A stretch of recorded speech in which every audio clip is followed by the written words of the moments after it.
Will there be few? Are they few that will be saved? And our Lord's response to this certain man applies specifically to the issue we're addressing right here. He says this: strive to enter by the narrow gate, for many, I say to you, will seek to enter and shall not be able.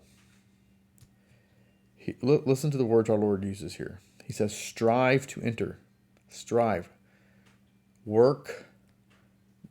Make every effort to enter. Okay? To enter into the narrow gate. Now, faith is not something you have to strive at. You accept the faith or you don't accept the faith. You believe the truth or you don't believe the truth. But what we're striving at to enter the narrow gate, what we're striving at is the mortifications of the flesh. The penances that we impose upon ourselves in order to live in the state of grace. Okay, so he says to strive to enter by the narrow gate. Narrow. Okay. He says, many, I say to you, will seek to enter. So here we're speaking about people who know the truth. Okay, they're seeking to enter into this narrow gate. So they must know about the narrow way. Okay. Many are seeking to enter in by the narrow gate, he says. He says, so I say to you that for many, I say to you, shall seek to enter, but shall not be able. Okay. So if it was simple, then all who seek to enter would be able. If salvation is so easy. But here he says, many seek to enter. They want to. They desire to enter. But they will not be able. Because they don't strive at. They're not striving.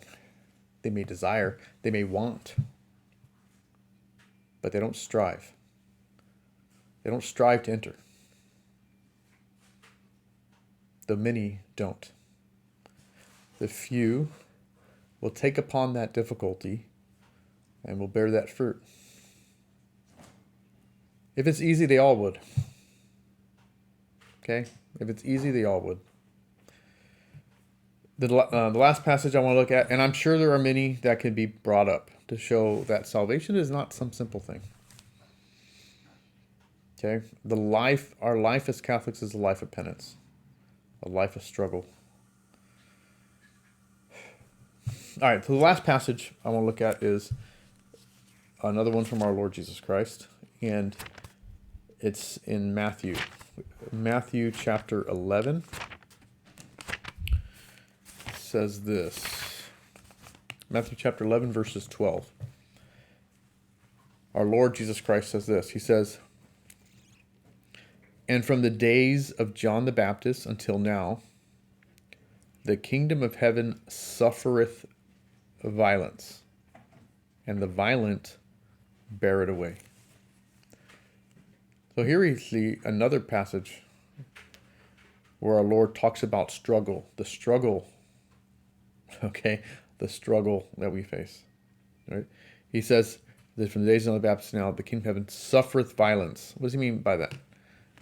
And the violent bear it away. He's like, those who want to enter in the kingdom of heaven, they're basically trying to break the door to get in.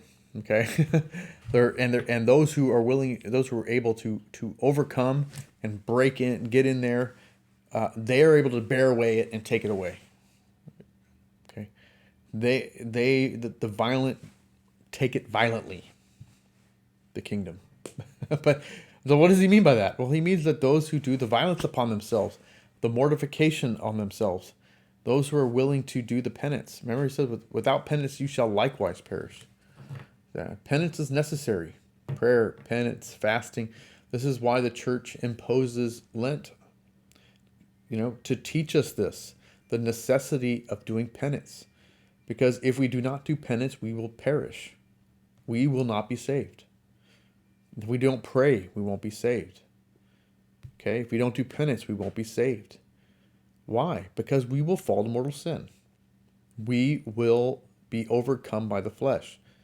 Because as our Lord said in the Garden of Gethsemane, that the spirit is willing, but the flesh is weak.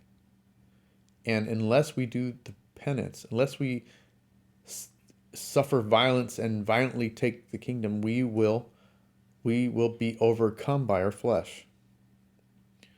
The flesh is hostile to the things of the spirit.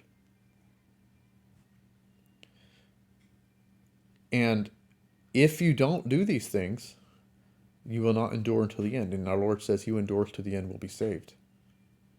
He will not give in. But that's not easy. That's something we have to do. Okay, we in cooperation, of course, with God's grace, because we can do nothing apart from Him.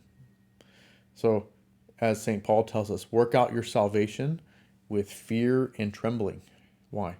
Because if salvation is simple and given to you by merely assenting to something, to some truth, then what's to tremble about?